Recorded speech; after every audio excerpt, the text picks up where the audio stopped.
Assalamu alaikum wa rahmatullahi wa barakatuhu. J'espère que vous allez tous bien, alhamdulillah. C'est votre frère Ismail Korsi, ravi de vous retrouver encore une fois de plus.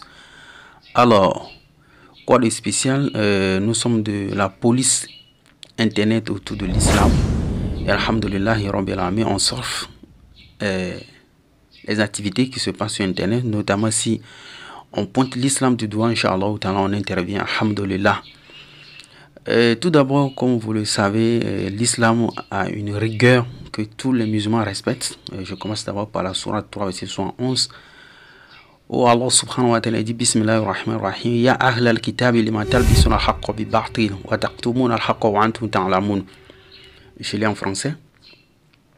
Ô gens du livre, pourquoi mêlez-vous le faux au vrai et cachez-vous sciemment la vérité? Ici, Allah subhanahu wa ta'ala est en train d'accuser ou en train de stigmatiser directement les chrétiens d'avoir falsifié les livres. Et sur ce, comme le Coran est la parole d'Allah subhanahu wa ta'ala, nous allons sonder un tout petit peu un événement et l'analyser ensemble pour voir si réellement les chrétiens ils reconnaissent eux-mêmes la falsification de la Bible. Sur ce, je vous laisse suivre toute la suite et à vous de faire vos conclusions, Inch'Allah ta'ala. Pour commencer, vous allez voir à ma gauche les deux jeunes hommes. Il y a d'abord le premier qui se fait appeler un messager de notre temps. Il s'appelle Kako Philippe. Et à sa droite, à ma droite plutôt ici, lui c'est apôtre. Martin, il est son apôtre. Et du coup, dans cette vidéo que vous allez regarder, l'apôtre va faire une révélation très grave qui d'ailleurs qui est accusatoire. Qui disculpe en quelque sorte lui-même sa foi qu'il avait auparavant. C'est-à-dire, c'est pas un double discours, mais c'est que la plupart de tous les chrétiens, les dirigeants chrétiens, ils connaissent une vérité au préalable avant de s'enfoncer dans le faux pour pouvoir gagner. Donc c'est un peu ça, ils ont une double façon de guider un peu des béats qui les suivent avec des yeux fermés. Donc c'est un peu ça, Inch'Allah, suivez la vidéo. Vous verrez lui-même à faire son mea culpa au fond et autour de la Bible, Inch'Allah. Salam alaikum wa rahmatullah. Que Dieu a envoyé. Donc la volonté de Dieu, c'est que vous puissiez accepter son envoyé. Et je vais vous dire que c'est vous qui trouvez cela compliqué ou difficile. Mais sinon, Dieu lui-même dans les cieux est d'accord avec ce que nous sommes en train de faire. Je vais vous prendre la parole de Dieu. Je vais vous prendre la parole de Dieu dans son authenticité. Dieu est d'accord. Oui, Dieu est d'accord avec ce que nous sommes en train de faire parce que cela vient de Dieu. Je prends un exemple.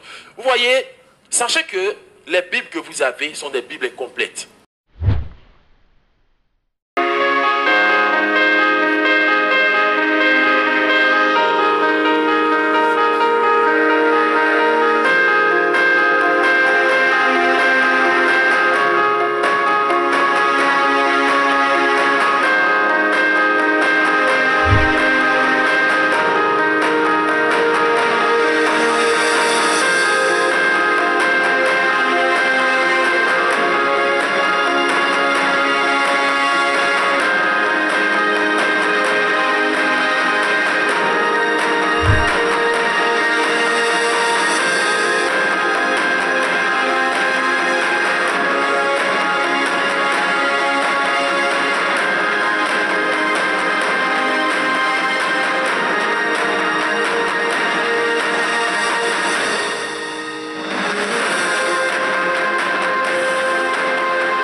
des Bibles retouchées, révisées.